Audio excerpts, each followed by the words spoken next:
ką aš čia darau. Jeigu prieš porą metų būtumėt manęs paklausę, ką manau apie padelį, nuomonė tikrai nebūtų labai gera. Įvardinčiau kaip sportas, kai tenisas tau per sunku. Arba tiesiog eilinis haipas. Bet visgi, žinot, kaip būna, kai daug šneki?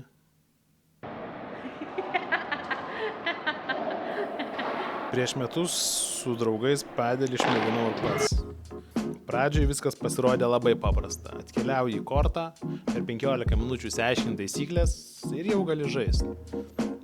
Gal kiek nejaukutmas triukšmas, kai kamuoliukas daužosi į stiklą arba į grotas ir skamba visa arena.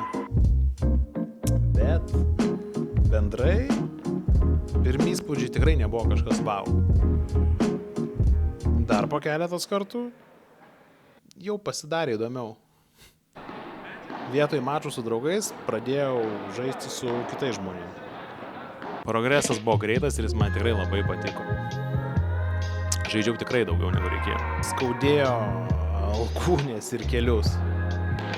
Reikėjo duoti laiko pailsėti, kad kūnas priprastų prie naujo sporto. Bet tik nuspręsdavau nežaisti savaitę, kortai kažkaip vėl magiškai užsibukindavo. O tie skausmai?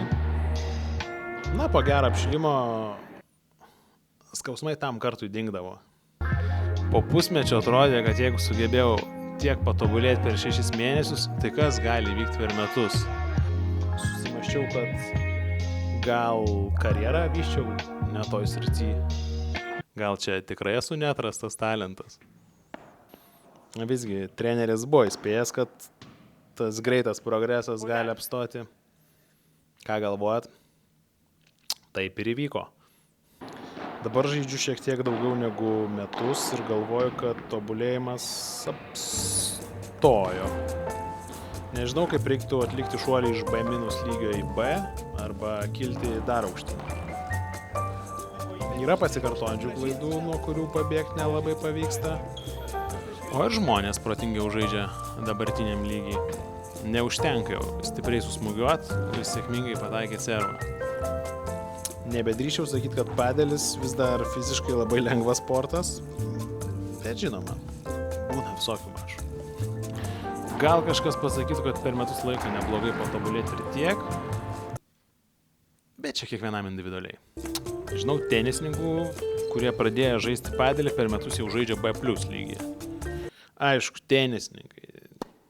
tenisininkai yra atskira kategorija, su jais nereiktų lygintis. Jie raketę prisijaukinę iš anksčiau, muša stipriai, smešina, mėto kamuolius į kampus, taikliai. Su jais daug reikalų. Ką jau kalbėt, kai atsiranda proga sužaisti su treneriais. Ten situacija išvis su manim kaip smėlio dėžė. Aš suprantu, kad jie kasdien tai daro, bet vis tiek. Kol fizinė forma leidžia dar laisvai sportuoti stipriau, noriu pažiūrėti, kiek iš tiesų, dirbant tikslingai ir disciplinuotai, galima iš mėgėjų spausti per metus. Sprendžiau metus laiko sufokusuoti ir perkelti visą savo sporto režimą į padelį. Kartu su treneriu sudėliosim kryptingą planą ir dirbsim link jo. Planuoju pasikonsultuoti su fizinio rengimo treneriu, su kineziterapeutu, kurie padėtų patobulinti sprogstamą jėgą, greitį ir žinoma išvengti traumų. Šiuo metu jaučiuosi gana lėtas, bet manau, kad tai įmanoma pataisyti. Galvoju, kad po kelių sportinių challenge'ų per paskutinius metus dabar eilė padeliui.